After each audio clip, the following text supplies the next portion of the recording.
কিন্তু আমি আপনারা জিকাই যাই, এই কোরআন শরীফের বিনা অজুতে সোয়া ধরা যাই যাচ্ছেনি না করে দিছেন আল্লাহ, লা ইয়ামাসসুহু ইল্লাল মুতাহহারুন।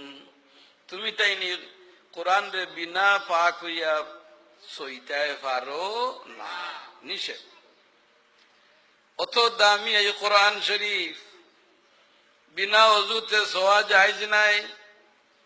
কিন্তু আমি আপনারা জিকাই চাই, কোন মানুষের যদি রাইতে দিনে কোরআন শরীফ রে সিনার মাঝে লাগাইয়া রাখে, রাইতে দিনে কোরআন শরীফ রে সোয়ে পাক সাফ হইয়া ধরা সোয়া করে, ইলা কোন মেসাবে কোনদিন ফতোয়া দিছেন নি যে বেটার লাগি দুজোহর আগুন হারাম হয়ে গেছে?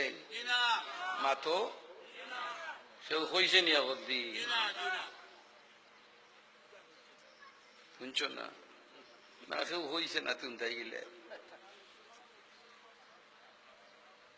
হাসা কথা। আজ পর্যন্ত ইলা ফতোয়া কেউ দিছে না, কিন্তু ই মশলা তো সারা দুনিয়ার আলিম হলে মানইন। ওহাবি সুন্নি শিয়া গোষ্ঠী যাও আসইন, সারায় হইন যে কোন ইমানদার মানুষের যদি আল্লাহর রসুল রে কোন রকম কোন কৌশলে একবার তা খালি সইলাই তো পারে, তাইলে এই ব্যক্তির লাগি দুজোহর আগুন হারাম।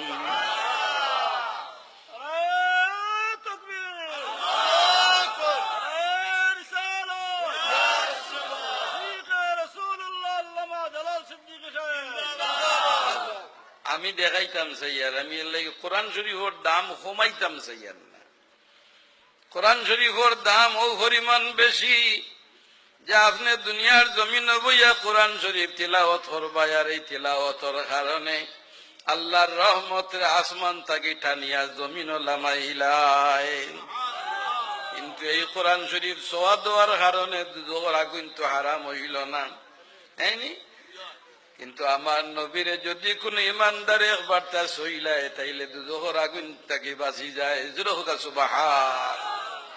তাহলে আমার নবীর দাম বেশি না কোরআন শরীফের দাম বেশি হইল? জুড়ে হো, শর্মাইও না, জুড়ে হো, নবীর দাম বেশি না কোরআনের দাম বেশি?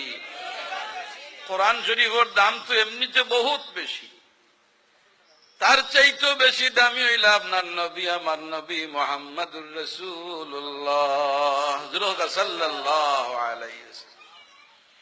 হাজিরিনে কেরাম, বুঝবার লাগি কইয়ার যে কোরআন লইয়া দেওয়ানা হইস, ও কোরআন শরীফ ইকান অত দামি, নিশ্চয় ইকান লইয়া ঘুরাইতায় ওখান অনুসরণ করতায়, ওটা হইল আমার হেদায়ত নামা।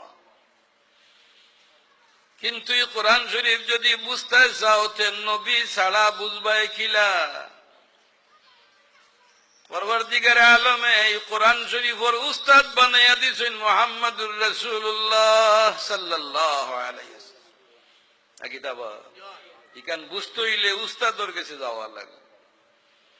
আল্লাহ কোরআন শরীফ দিছেন, কিন্তু ইকান বুঝবার লাগে কোরআন শরীফের উস্তাদ মুহাম্মদুর রাসূলুল্লাহ সাল্লাল্লাহু আলাইহি ওয়াসাল্লাম।